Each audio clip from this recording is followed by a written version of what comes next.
Saudara-saudari terkasih dalam Kristus, hari ini Selasa 13 Februari 2024 dalam pekan biasa ke-6 tahun B. Bacaan dibawakan oleh Teresia Natalia, Mazmur dilantunkan oleh Irene Indarti, dan renungan ditulis oleh Robertus Suparjo. Selamat menekuni Sabda Allah. Marilah kita semakin bersolider dengan peduli kepada sesama.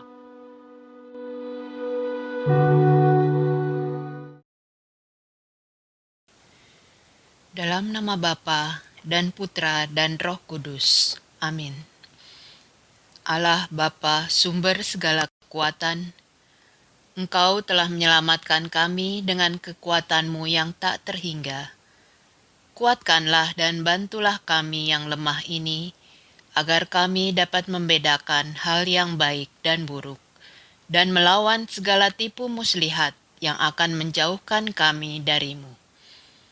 Ya Allah, kami serahkan diri kami kepadamu demi Kristus Tuhan dan pengantara kami, yang hidup bersama Engkau dalam persekutuan dengan Roh Kudus, sepanjang segala masa. Amin. Bacaan dari Surat Rasul Yakobus, bab 1, ayat 12 sampai dengan 18. Saudara-saudara terkasih, berbahagialah orang yang bertahan dalam pencobaan. Apabila tahan uji, ia akan menerima mahkota kehidupan yang dijanjikan Allah kepada setiap orang yang mengasihi Dia. Apabila seseorang dicobai, janganlah ia berkata, "Pencobaan ini datang dari Allah." Sebab Allah tidak dapat dicobai oleh yang jahat, dan Ia sendiri tidak mencobai siapapun. Tetapi setiap orang dicobai oleh keinginannya sendiri, karena ia diseret dan dipikat olehnya. Dan apabila keinginan itu telah dibuahi, ia melahirkan dosa.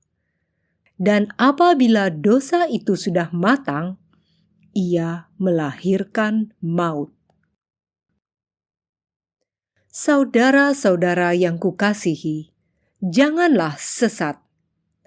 Setiap pemberian yang baik dan setiap anugerah yang sempurna datangnya dari atas, diturunkan dari Bapa segala terang. Padanya tidak ada perubahan atau bayangan karena pertukaran.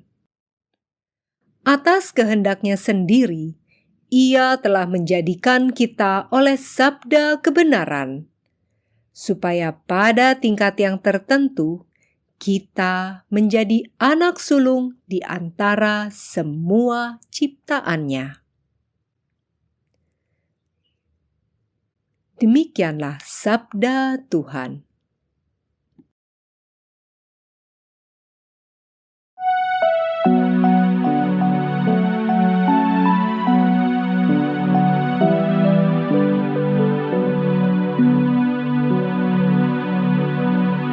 Berbahagialah orang yang Kau hajar ya Tuhan.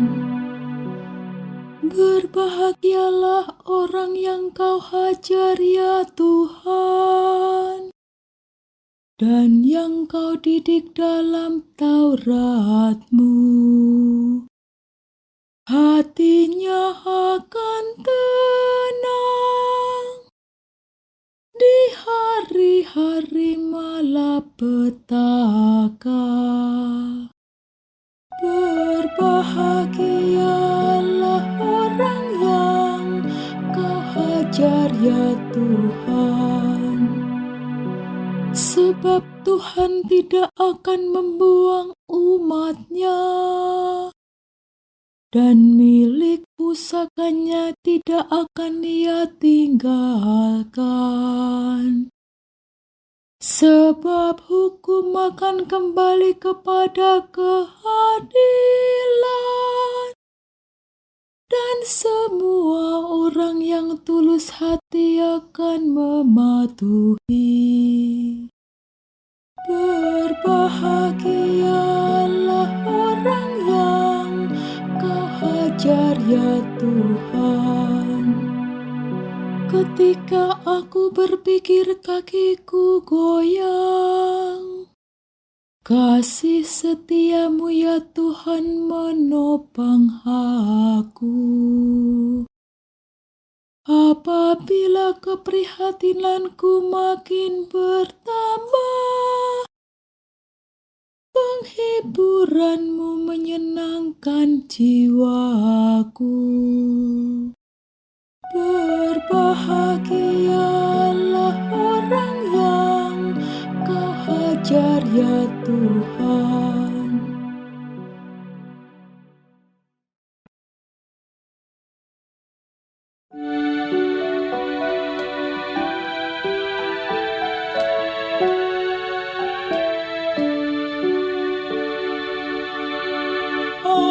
Haleluya, haleluya, haleluya. Jika seorang mengasihi aku, ia akan menaati sabdaku. Bapakku akan mengasihi dia, dan kami akan datang kepadanya. Haleluya, haleluya, haleluya.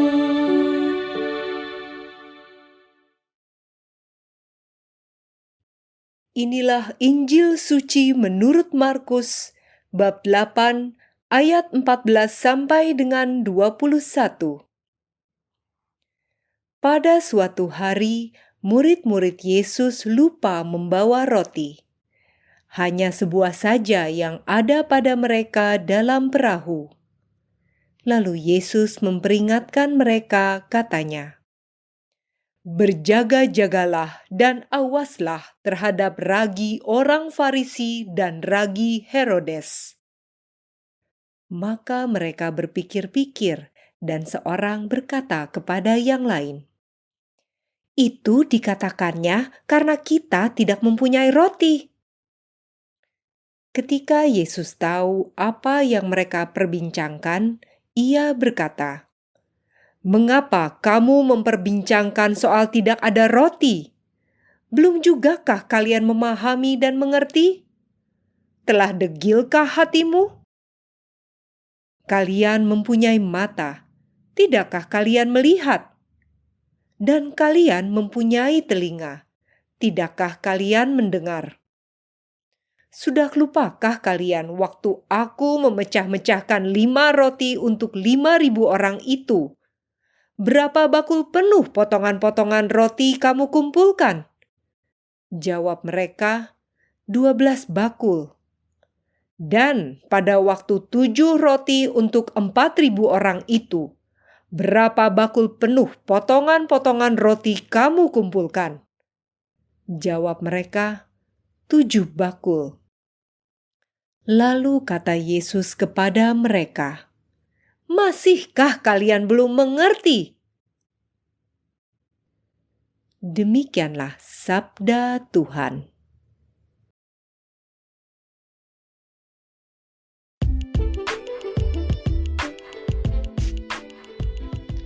Waspadalah, jangan sampai jatuh ke dalam pencobaan. Renungan dibawakan oleh Maria Clara.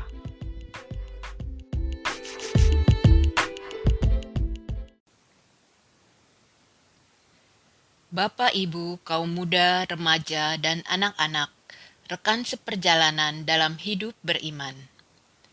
Dalam renungan hari ini, kita diajak belajar dari apa yang dipesankan oleh Rasul Yakobus dan ajaran Yesus. Sebelum surat Yakobus ditulis, di Yudea banyak orang jatuh miskin.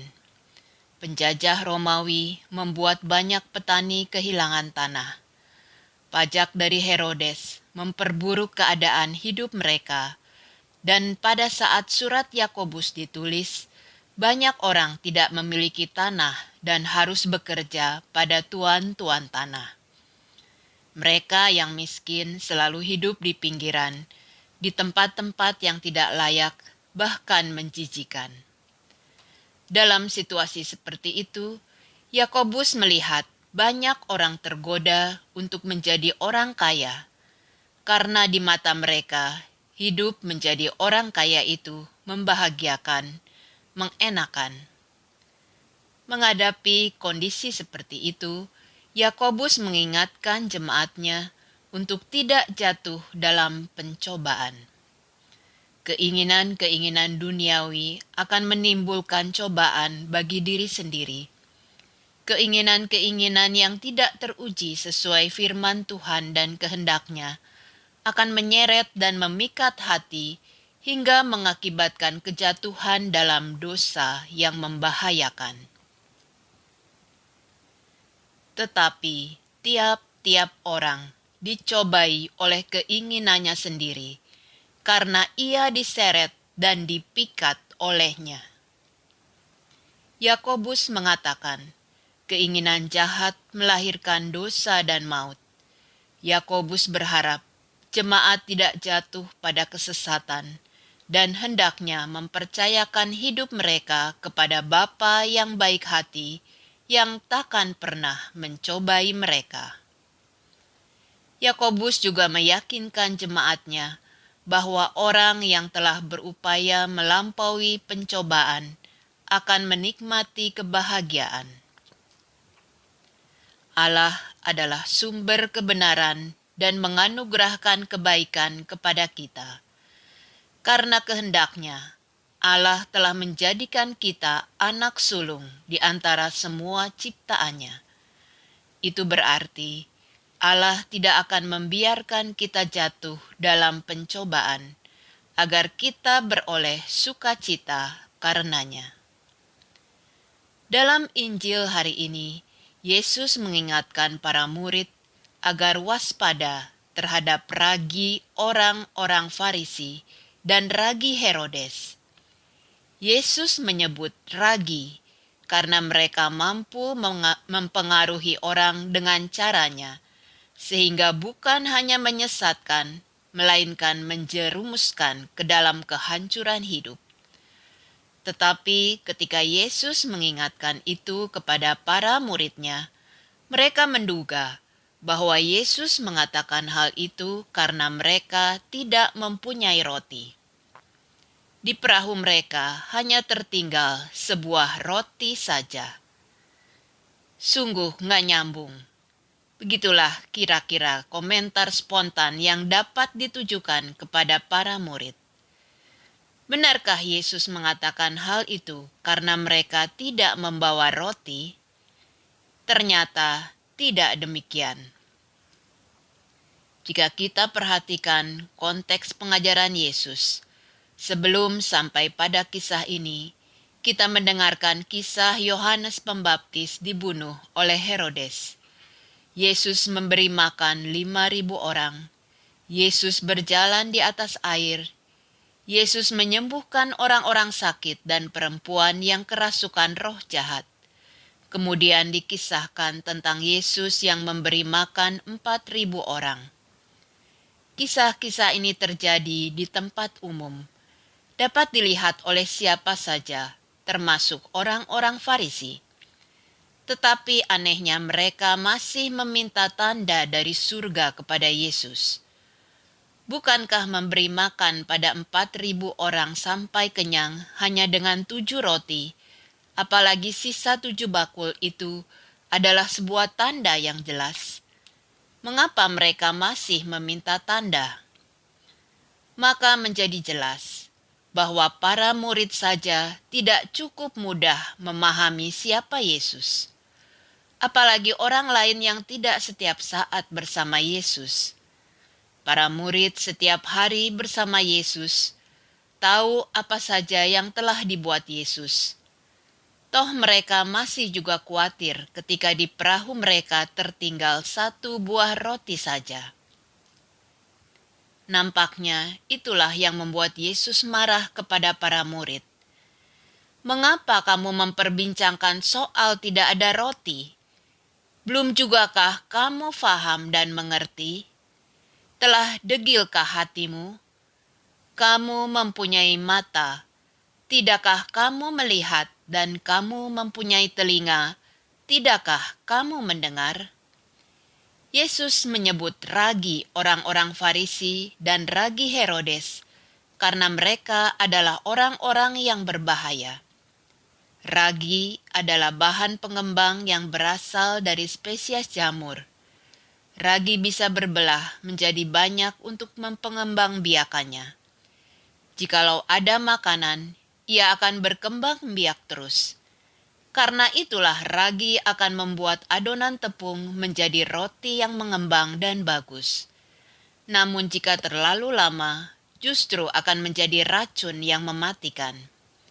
Yang Yesus maksudkan dengan ragi orang-orang Farisi dan ragi Herodes adalah kecenderungan jahat yang ada pada mereka.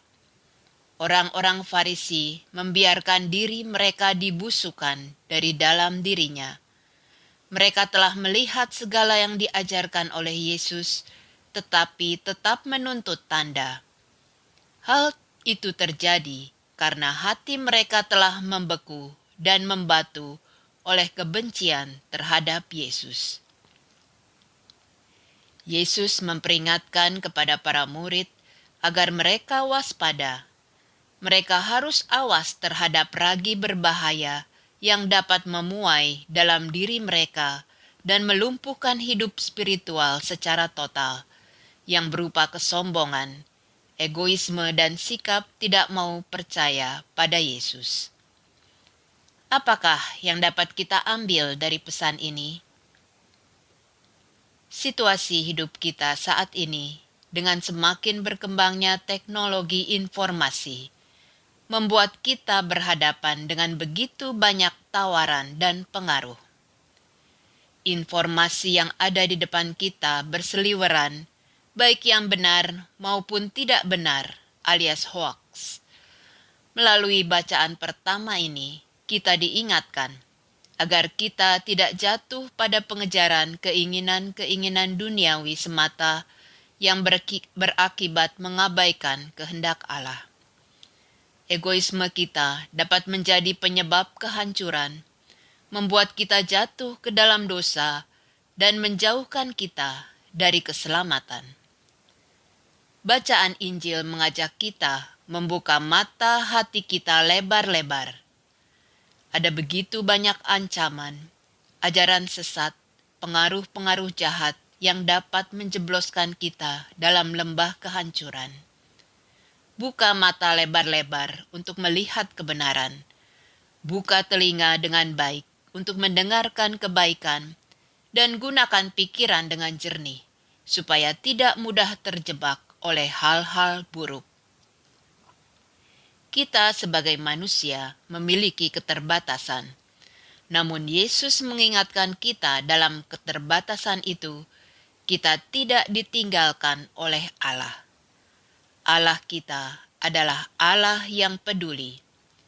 Allah akan selalu memberikan rahmat-Nya, sehingga kita memiliki kemampuan menghadapi semua pengaruh buruk dan ancaman yang menghadang kita.